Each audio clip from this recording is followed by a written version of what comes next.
আপনারা দেখলেন সেই ছবি, ভাতার জন্য ক্যাম্পে ক্যাম্পে লম্বা লাইন। আর এই নিয়ে সুকান্ত মজুমদার তিনি বলছেন, যুবসাথীর ফর্ম ফিল আপের ঘটনায় প্রমাণ করে দিল আমাদের রাজ্যে বেকার যুবক যুবতীরা কি ভয়ঙ্কর পরিস্থিতিতে রয়েছেন। যারা যোগ্য তারা প্রত্যেকে আবেদন করুন, বললেন সুকান্ত মজুমদার। সুকান্ত মজুমদার কি বললেন আপনাদের শোনাবো, পাল্টা তৃণমূলের কি বক্তব্য পাশাপাশি রাখবো। দেখুন, এই যুবসাথীর ফর্ম ফিল আপই প্রমাণ করে দিল আমাদের এই রাজ্যের বেকার যুবক যুবতীদের কি বর্তমান পরিস্থিতি। এবং সেই জন্য আমি বেকার যুবক যুবতীদেরকে বলবো, সবাই যুবসাথীতে অ্যাপ্লাই করুন। কারণ এই টাকা মমতা বন্দ্যোপাধ্যায়ের পৈতৃক সম্পত্তি নয়, আমার আপনার ট্যাক্সের টাকাই এই মমতা বন্দ্যোপাধ্যায় টাকা দিচ্ছে। অতএব যারা পাবার যোগ্য তারা সবাই অ্যাপ্লিকেশন করুন। কিন্তু তার সাথে সাথে এটাও মাথায় রাখুন, একটা গ্র্যাজুয়েট ছেলেকে, একটা পিএইচডি করা ছেলেকে, একজন বিটেক করা ছেলেকে ঘন্টার পর ঘন্টা লাইনে দাঁড়াতে হচ্ছে 1500 টাকার একটা ভাতা নেওয়ার জন্য, কারণ তার হাতে 25,000 টাকার চাকরি নেই বলে। যারা আপনাদেরকে লাইনে দাঁড় করাচ্ছে সেই লোকগুলোকে এবার ভোটে উপযুক্ত শিক্ষা দিন, তাদের পরিবারের ছেলেদেরকে ওরকম লাইনে দাঁড় করান।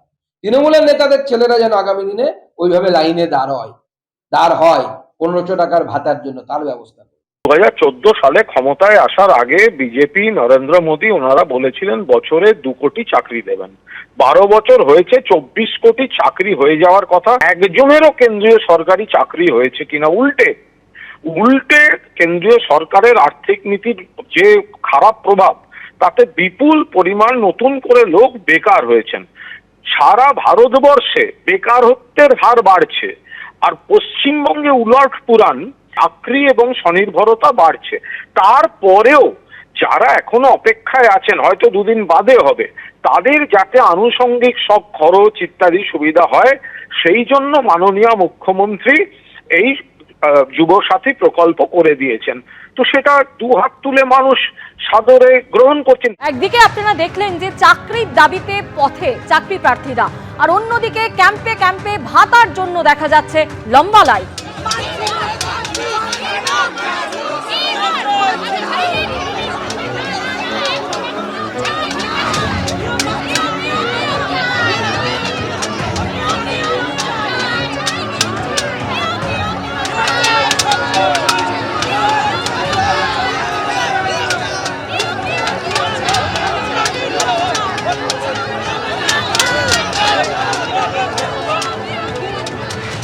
আর অন্যদিকে সিজিওর কাছে শৈশালী ভবনের সামনে অবস্থানে অঙ্গনওয়াড়ি কর্মীদের সংগঠন। সমকাজে সমবেতন, নিয়মিত বেতন বৃদ্ধি সহ একগুচ্ছ দাবিতে অঙ্গনওয়াড়ি কর্মীদের এই কর্মসূচি। আগামী 3 দিন সকাল 10টা থেকে 7 ঘন্টা ধরে কর্মসূচি পালন করবেন অঙ্গনওয়াড়ি কর্মীরা।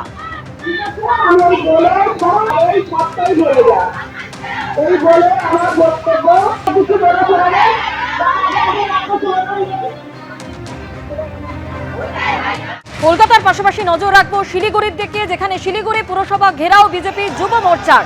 চাকরির দাবিতে বিজেপির যুব মোর্চার এই কর্মসূচি।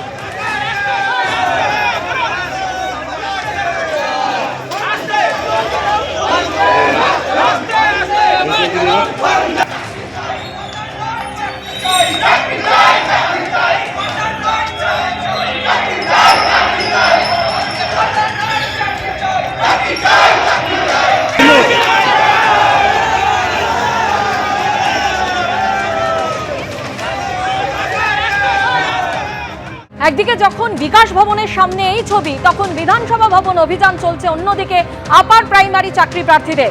ডোরিনা ক্রসিং এর উপর রাস্তায় বসে পড়ে বিক্ষোভ দেখায় তারা। সুবোধ মল্লিক স্কোয়ার থেকে বিধানসভা ভবন পর্যন্ত অভিযান চালায় আপার প্রাইমারি চাকরি প্রার্থীরা।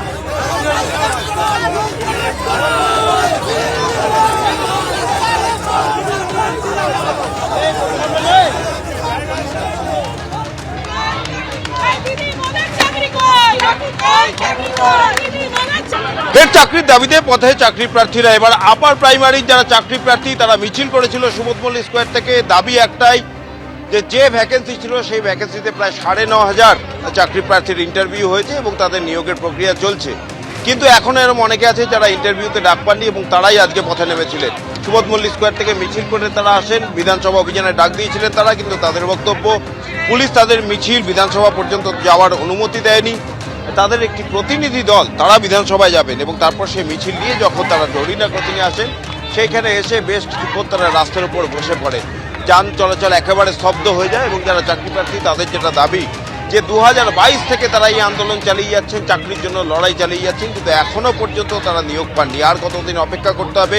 শিক্ষিত বেকার তারা যোগ্য এবং সেই যোগ্যতার নিরিখেই তারা চাকরির দাবি করছেন, কিন্তু এখনো পর্যন্ত প্রায় 9,500-এর ইন্টারভিউ হলেও এখনো এরকম অনেকে আছেন যারা কিন্তু নিয়োগ পাননি বা ইন্টারভিউর জন্য তাদের ডাকা হয়নি। তারাই আজকে আবার পথে নেমেছেন এবং তাদের নিয়ে কার্যত ধুন্ধুমার পরিস্থিতি। একেবারে ডরিনা ক্রসিংয়ে এসে তারা বসে পড়েছিলেন তাদের মিছিল নিয়ে। বিশাল পুলিশ মোতায়েন করা ছিল আগে থেকে, পুলিশ তাদের এখান থেকে সরিয়ে নেওয়ার চেষ্টা করছে, কিন্তু যারা চাকরি প্রার্থী তাদের দাবি যে তারা এই আন্দোলন চালিয়ে যাবেন। আজকে তাদের একটি প্রতিনিধি দল বিধানসভায় যাবেন অধ্যক্ষের কাছে, তাদের যে বক্তব্য সেই বক্তব্যের কথা জানানোর জন্য, এবং তার সেই দাবিতেই আজকে তারা পথে নেমেছেন, নিয়োগের দাবিতে, চাকরির দাবিতে। এবিপি আনন্দ, কলকাতা।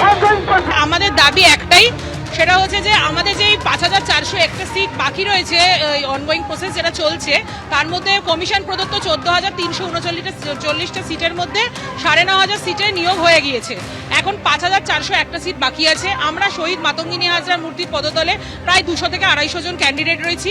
আমরা চাই আমরা প্রত্যেকে যোগ্য, আমরা প্রত্যেকে টেট পাস ট্রেন, তাই আমাদেরকে এই অনগোয়িং প্রসেসের মধ্যে ইনক্লুড করুক এবং আমাদের ইন্টারভিউ নিয়ে আমাদের চক ডাস্টার হাতে দিয়ে স্কুলে যাওয়ার সুযোগ করে দিন।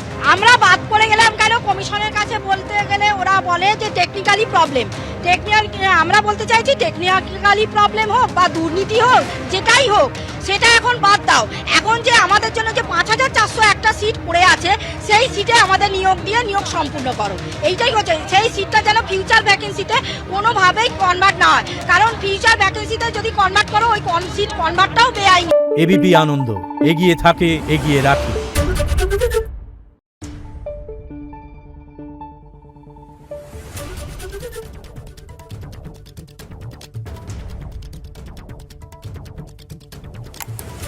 Thank you.